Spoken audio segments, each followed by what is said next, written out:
और कानून ही समाज का रखवाला है। मनुष्य ही मनुष्य को जन्म देता है और मनुष्य ही जीवन देता है। इसलिए आओ नए कानून बनाएं और धरती को स्वर्ग बनाएं, क्योंकि कानून ही समाज और धरती का रखवाला है।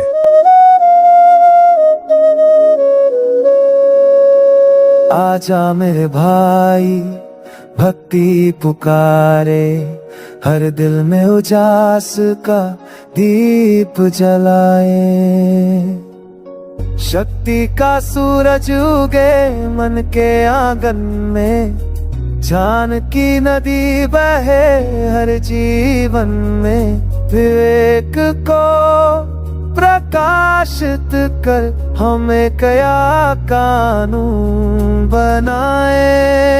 आजा कदम से कदम मिलाए, धरती को स्वर्ग बनाए। प्रेम और शांति की बूंदें बरसाए, न परिवर्तन का गीत गाए।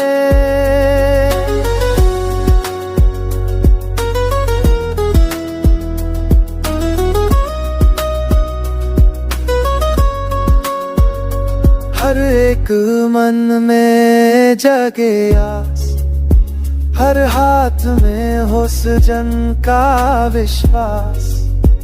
ईश्वर का दीपक हम सब में जले, दूर करे अंधकार पास। आजा मेरे भाई साथ निभाए, धरती को स्वर्ग बनाए। शक्ति ज्ञान विवेक के संग शांति और प्रेम का रंग चढ़ाए। मिलके चले राह में उजाला करे, मन में दुआओं का दीप जलाए।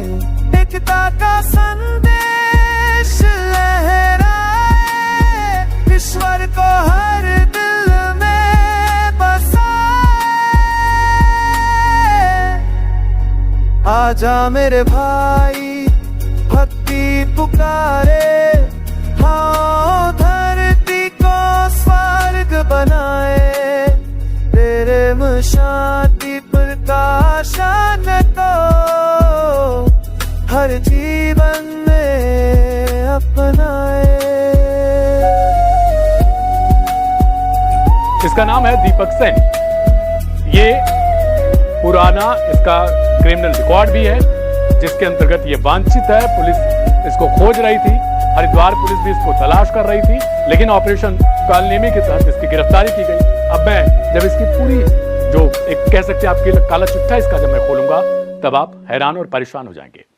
दरअसल दीपक सैनी के ऊपर एक नाबालिग लड़की के साथ बलात्कार करने का आरोप है, और इसने किया कैसे वो भी आपको शायद चौंकाएगा। और आप जब किसी के साथ आस्था में विश्वास रखते हैं, किसी का सम्मान करते हैं, किसी को पुजारी, किसी को अपनी श्रद्धा सब कुछ सौंपते हैं, तब इस कहानी को सुनने के बाद आपके मन में भी सवाल होगा कि आप जिसको इतना सम्मान देते हैं आखिर वो अंदर से कैसा होगा। दीपक सैनी कुछ दिन पहले ही एक ऐसे परिवार से मिला जिसने इसके सामने अपने आप को न्यौछावर कर दिया था। उन्होंने समझा कि यह भगवान शिव का रूप है, क्योंकि अपने आप को आमतौर में उसी तरीके से ढालता था, उसी तरीके से दिखाता था, लोगों के सामने पेश करता था। इसने उस परिवार का दिल जीत लिया, उन्हें यह बताने में कामयाब हो गया कि यह ईश्वर का भेजा हुआ दूत है।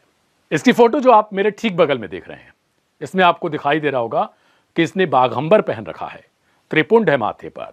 इसके अलावा इसने ठीक उसी तरीके से अपना मेकअप यानी जो गेटअप है इसका उसी तरीके से जैसे भगवान शिव का होता है।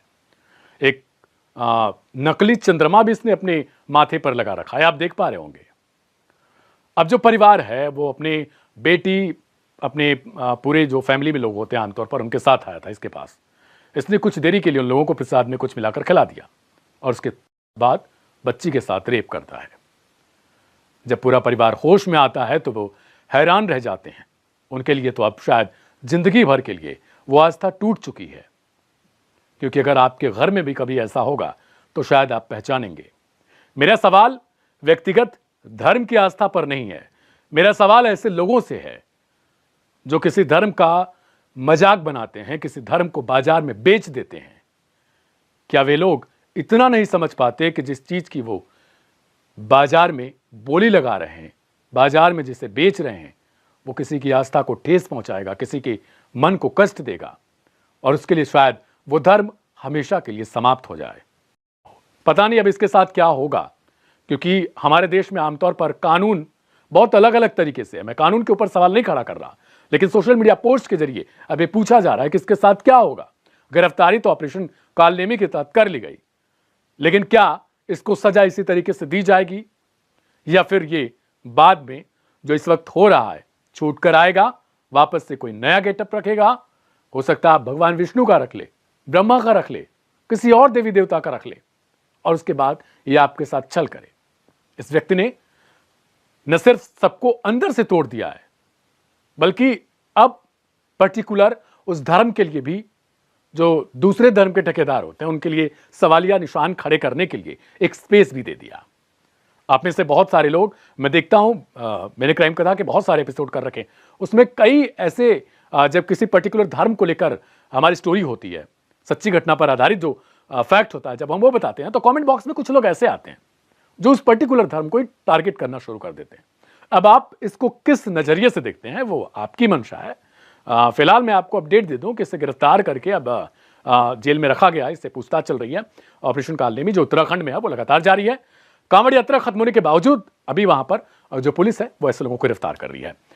आज हरिद्वार पुलिस के द्वारा ऑपरेशन कालनेमी में बड़ी कार्रवाई करते हुए करीब 22 से ऊपर कालनेमियों को चिन्हित करके उनके खिलाफ कार्रवाई की गई है, जिसमें 2 के अगेंस्ट 172 BNS एक्ट में कार्रवाई की गई, बाकी को 81 पुलिस एक्ट में चिन्हित करके उनके खिलाफ कार्रवाई की गई है। अब तक ऑपरेशन कालनेमी में करीब 1442 से ऊपर कालनेमियों को हम लोगों के द्वारा उनका वेरिफिकेशन किया गया है।